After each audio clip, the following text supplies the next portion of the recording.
morning we're going to look at some Baptist history, and exciting story, I think, that I hope you'll find interesting. But the Pennepack Baptist Church, I think that's pronounced that way, Pennepack, P-E-N-N-E, it may be Pennepack, but the Pennepack Baptist Church was established in 1688 in Philadelphia, Pennsylvania. The church is 333 years old this month and still preaches the gospel. If you go to their website, there are several very clear presentations of the gospel there, and it is the seventh oldest Baptist church in America. And the story of the founding of the church is very interesting, almost like a drama unfolding. And I wanted to talk about that this morning, and it's a story of how God moved in several seemingly unrelated men's lives to establish one of the early churches, early Baptist churches in America. If you remember talking about, this is before the United States was formed, so we have the 13 colonies, and you remember that as we talked about American Baptist history over the years, there's a lot of persecution. Most of the colonies, about maybe 10 of them out of the 13, would heavily persecute any dissenters, Baptists, other religions, other sects, and these were the colonies with state churches, and that means where the state and where the government and the church was one. An example would be, if you remember the Church of England in America. The Anglican Church, which sometimes was named the Congregational Church, in Virginia, especially, and in North Carolina, that was the state church. And if you tried to be somebody else, you were heavily persecuted. One of Shubal Stearns' deacons was killed in North Carolina just for being a Baptist. And the same is true of the Puritan Church in Massachusetts, where the Puritans formed Massachusetts, and you know, they had good intentions, and I might say here at this point that we have to be careful to just dismiss some of these people. Baptists can have their own cancel culture sometimes, and so, you know, and this is discussed much among historians, Baptist historians, but a lot of these people, like the Puritans, they came out of England very well intentioned, and they were very sincerely godly people. And I would just have to say that they weren't heretics. They were misguided, we would say, and we would believe that. But you know, sometimes you think about where they came from, and all they knew was the Reformation. And in the Reformation, the whole idea was to establish a theocracy and a state church. And of course, we don't believe that, and we're not doing that in America.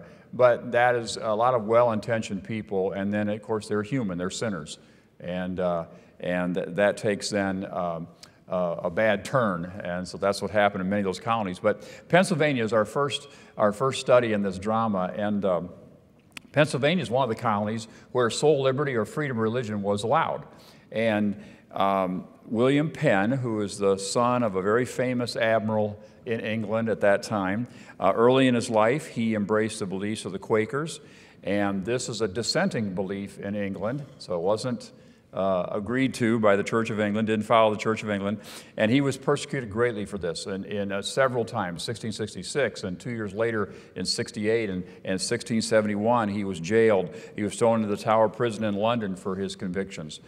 And through a series of events, William Penn, the father, they're both named William, William Penn died, the father, and the younger Penn was kind of absolved by the king of all his crimes, and was actually, it's an interesting story that we won't go into, but Charles II was the king, and Charles II was always broke. We're going to talk about him next week also. And he was always trying to get people to give him money. Well, evidently, William Penn, the admiral, the father, had given or loaned Charles II, the ruler of England, money. And so when he died, William Penn, the younger, the son, the Quaker, he received a grant for a large piece of land in the New World, which would become Pennsylvania. And he was set free and allowed to sail, and he sailed to America to set up what he called his holy experiment. That was what he was trying to do, was found a place where anybody could come and worship God the way they wanted to worship God. And so in 1682, he erected a small village named Philadelphia, and he opened the colony's doors to all who would seek religious, or would be free from religious oppression.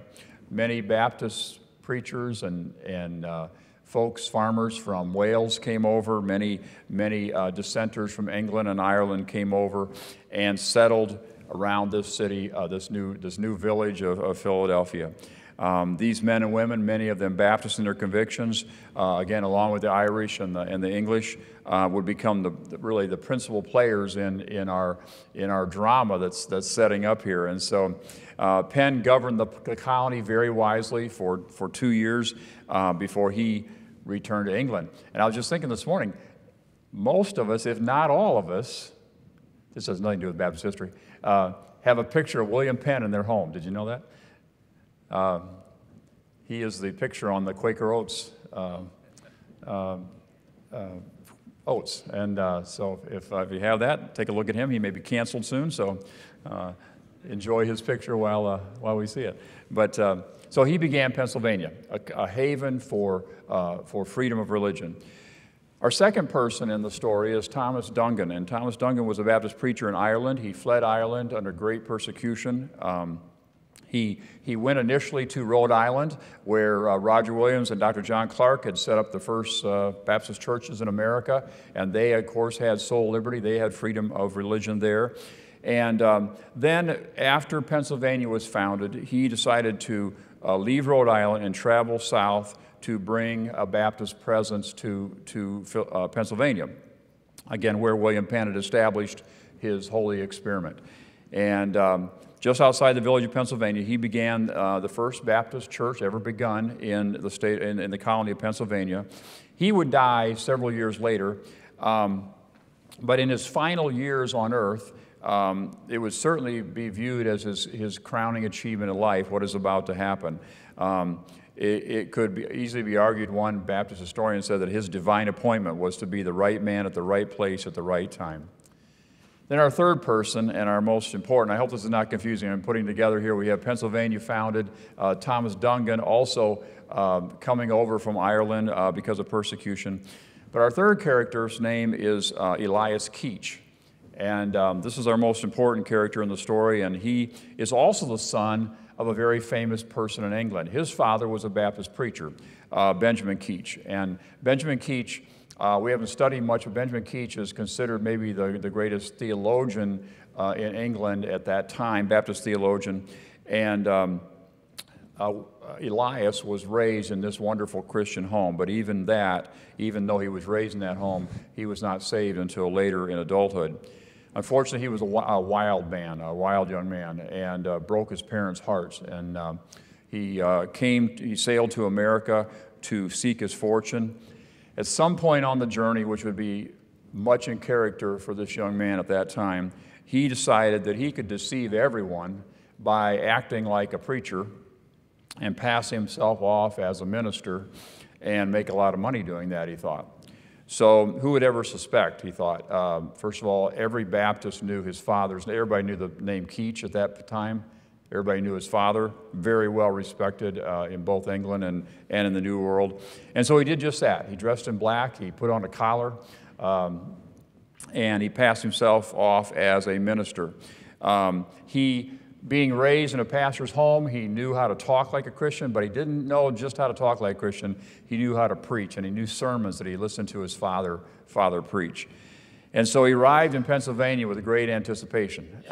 People were excited that Benjamin Keach's son is coming to Pennsylvania, and he's going to preach in our village in Philadelphia. And a great crowd of people came to hear him preach, not knowing that he was an imposter. He began to preach. And partway through his sermon, he suddenly stopped short. He was overcome by conviction by his own sermon. At one point, he even collapsed. The people thought he was perhaps having a seizure or something, was physically wrong. People ran up to him. Armitage, the Baptist historian, says that the Holy Spirit brought conviction in the middle of the sermon, and the crowd thought he was taken by a sudden illness, as I said. One man tried to help him, and when he did, Elias Keach just burst into tears, admitted that he was an imposter, and he was begged God to save him. One of the men, a couple of the men in the crowd, took him to the very elderly man in the last 2 years of his life, Pastor Duncan, who we just talked about. Pastor Duncan led him to the Lord and baptized him. And Duncan spent 2 years, or the remaining 2 years of his life, discipling Elias Keach in his newfound faith. And after this thorough training, Duncan even ordained him as a Baptist preacher. Well, so here we have the story of Pastor Duncan and Elias Keach being saved.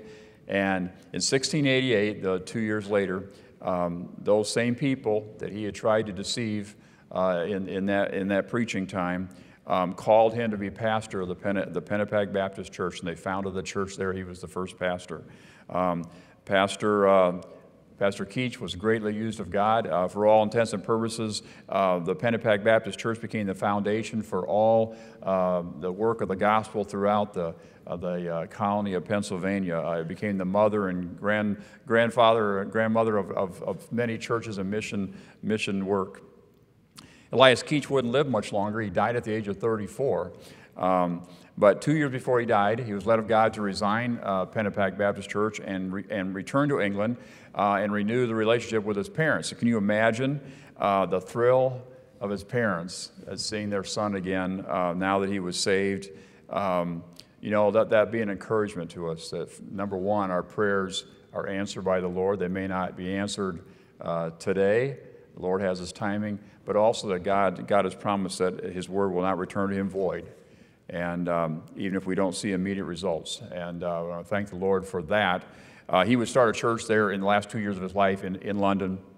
And so now we've heard the story of this unbelieving preacher who was used as his own sermon was used of the Holy Spirit to bring conviction as he preached the sermon. A dear pastor who in the last years of his very difficult life, Pastor Duncan, really being in the right place at the right time, God bringing him just at that right moment, and he would lead a fake preacher to the Lord. And what a perfect reminder that God, again, uses his word to bring conviction, and how God, in his providence, uses seemingly unrelated events to work his plan. And just a fascinating story about the founding of Pennepack Baptist Church in Philadelphia, and I hope that was interesting to listen to this morning as we thank God for these men and what they did in the 1600s.